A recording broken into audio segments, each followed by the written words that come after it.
So in the last class we discussed about the pathophysiology of meningitis. So today we are going to the exclusive to aseptic meningitis, viral meningitis, and how to do a proper CSF analysis, and how to write shortly and memorize very fast in for exam. Okay, so we go for aseptic meningitis. Now first of all, how do you define aseptic meningitis? First, so we start with meningitis. That aseptic meningitis, as usual, it is the meningeal inflammation. So meningeal inflammation plus negative routine culture, negative result in routine culture of CSF, routine CSF. Okay, negative. Plus there is pleocytosis.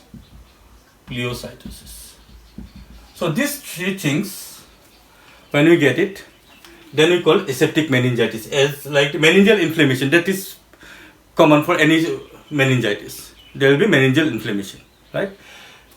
And there is negative routine CSF, means no bacterial cultures are positive. When you culture the CSF for bacteria, it is coming as negative report. Then pleocytosis. Now pleocytosis means increase WBC count, increase nucleated cells. Now you might think that then why it's not leukocytosis. So we say leukocytosis when WBC cells or white blood cells increase in the blood. We say pleocytosis when it increase in the body fluids like CSF. So when the white blood cells, which is normally less than 5, increase in the CSF, then we call pleocytosis. We don't say leukocytosis. Leukocytosis only when it's increase in the blood. Okay, so we go for these things. Now, what are the causes of aseptic meningitis? First of all, so we'll a short list. So there is viral meningitis. So what are the in viral? It's like enterovirus. Then HIV is very common. Mumps are very common. Then usually bacterial cultures are negative, but still you can have syphilitic meningitis, that is spirochetes. Spirochetes are common. Fungi like cryptococci, then mycobacteria, then after fungus, mycobacteria, don't forget this is a very new concept, DIM, that is drug induced aseptic meningitis, drug induced. Which are the common drugs? Antibiotics like penicillin, NSAID group of drugs, anti-epileptic drugs, even isoniazid can cause also drug-induced aseptic meningitis. So viral, spirochetes, fungus, mycobacteria, DIM. Okay, and cancer, malignancies. Okay, so these are the basic causes for aseptic meningitis. Now, like the other meningitis, it will also have fever, the triad, fever, headache, neck rigidity. Okay, but there is slight difference from the bacterial meningitis, that confusions, coma, stupor is less common in aseptic meningitis. Confusion is less common. Comatose or going to the coma state is less common. Okay. Now we go for CSF analysis, because by CSF only we can determine whether it is aseptic or this is bacterial meningitis. And remember, this aseptic is just a misnomer. It's a misleading. It's not aseptic. Usually means without infection, but this is usually infection. Okay. Now, because the CSF remains clear and sterile, that's why it was thought that this is aseptic. So, though we already discussed the CSF flow in meningitis, but I'm just quickly recapping it. Okay, we know the CSF. Okay, it secreted by the choroid plexus. So we have two lateral ventricles. Okay, which are C-shaped, two lateral ventricles. Okay, so it's like your two hands on both sides. So these are lateral ventricle, and then this is not actual diagram. I'm just trying in a box schematic diagram so that you can understand. Then third ventricle, then it goes to the fourth ventricle. It's a T section. Okay. And CSF, it comes from the choroid plexus, right? It comes from the choroid plexus. Choroid plexus. Okay, choroid plexus is present in all the ventricles. What are these choroid plexus? From the blood vessels, there are fine filtration. These are specialized ependymal cells from the blood vessels. Okay, all these are cerebral arteries, and there are some holes, you can say some pores, and these are specialized ependymal cells coming from the blood vessels, and it forms CSF. So CSF is a ultrafiltrate of the plasma. Okay, so whatever is present in the CSF, it is actually coming from the blood, right? So if we increase the permeability, so many things will come. Now because this permeability is not much, that's why CSF is normally it is clear. Okay, because there are less cells. Okay, CSF is normally clear, it's not turbid, clear. Protein is less, glucose is 2/3 of blood glucose. 2/3 of blood glucose means if it is 110, normal blood glucose 110 milligram per deciliter, in CSF it will be around 70 to 80. Okay, and it is clear, less protein, and WBCs less than 5 per deciliter or millimole. Okay, less than 5 cells. So that's why, because it's less crowded, CSF is normally, it remains clear.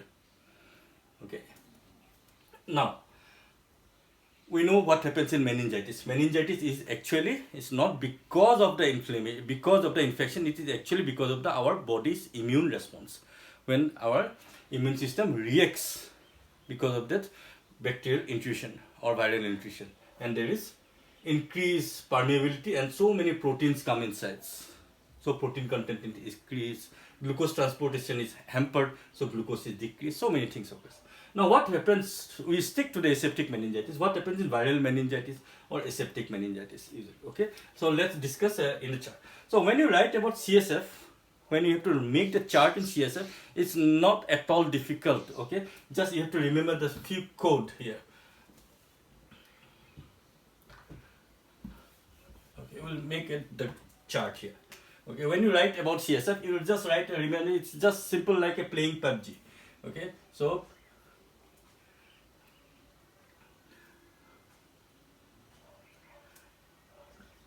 P for protein,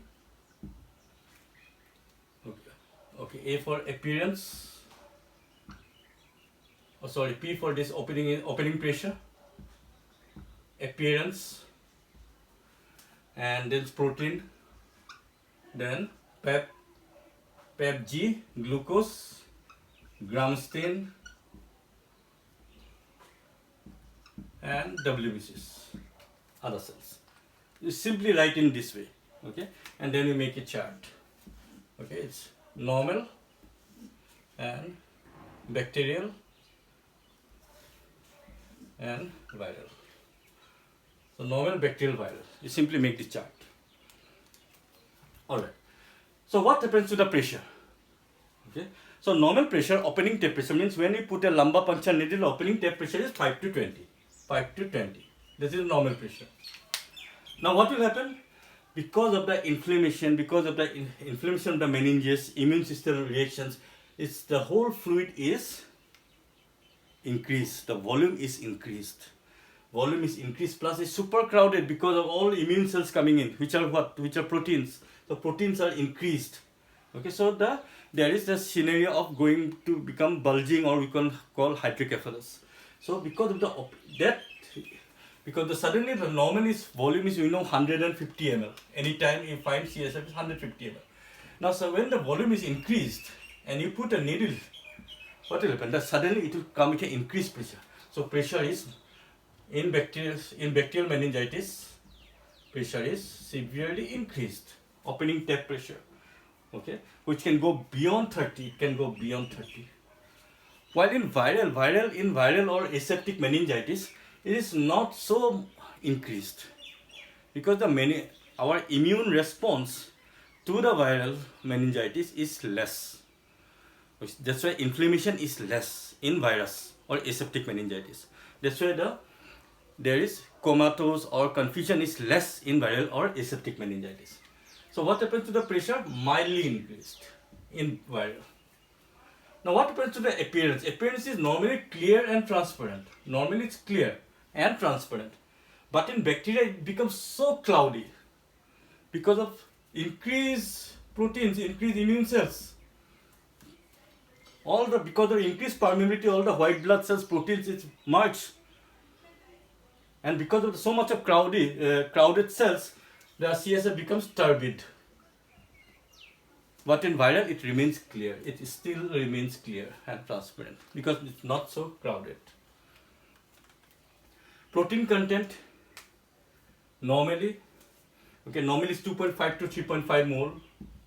But here in bacterial meningitis, it is increased severely because suddenly the permeability is increased permeability here. So there is increased flow. Okay, but in viral, mildly increased. Now coming to the glucose. Normal glucose is 2/3 as we discussed. Now what happens in bacterial meningitis? Most of the glucose are consumed by these bacteria's inflammatory cells. They are used up. Plus, why glucose significantly decrease in meningitis? Because mainly it is the glucose transportation which usually comes from the blood.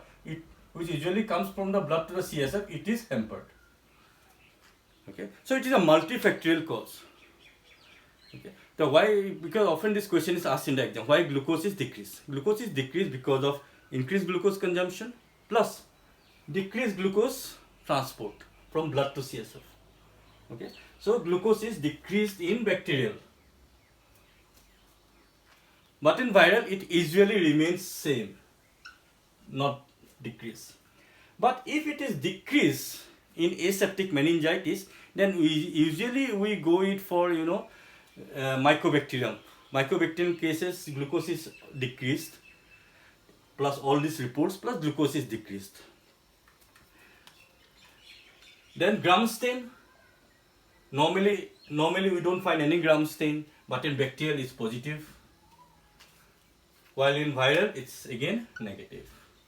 So this is the thing that we say that when the gram stain is negative, no bacteria, plus all the meningeal signs, we call it aseptic meningitis. WBC is usually less than 5, but now it is more than 500. And predominantly neutrophils in bacterial. But if it is viral or aseptic meningitis, predominantly it's lymphocytes, or called pleocytosis. Okay, so this is how, it's not difficult thing to remember. You just remember this PEPG: pressure, appearance, protein, glucose, gram stain, WBCs. Okay, so these are the things that you need to write about in meningitis. And there is in meningitis the clinical features are same. There is headache, fever, high fever, then neck rigidity. Okay, and plus there is increased intracranial pressure. Now why this increased intracranial pressure? Why the pressure increase? We know why increased because there is a scenario of hydrocephalus, volume is increased. So increased intracranial pressure is there. Okay. Now the emergency thing is treatment of emergency treatment of increased intracranial pressure. Immediately when you are in the emergency room and you got a patient with increased intracranial pressure, always first remember the thing is that first you lift the head, elevate the position of the head, then give mannitol, then hyperventilation and intubation. So these are the basic things you will manage. So head elevation, mannitol, hyperventilation and intubate. So these are the things, and the rest of the things are same. Okay, so these are in short about aseptic meningitis and how to write the CSF report. So when you write the CSF, you follow this protocol: PEPG, pressure, appearance, protein, glucose, gram stain. So PEP, G, and what are the WBCs? Less than 5 normally. Okay, so in viral meningitis it's increased but don't so significantly, and it is predominantly lymphocytes, so we call pleocytosis. Okay, so aseptic meningitis means there will be pleocytosis, there will be negative gram stain report, plus all the meningeal irritation signs. Okay, thank you very much.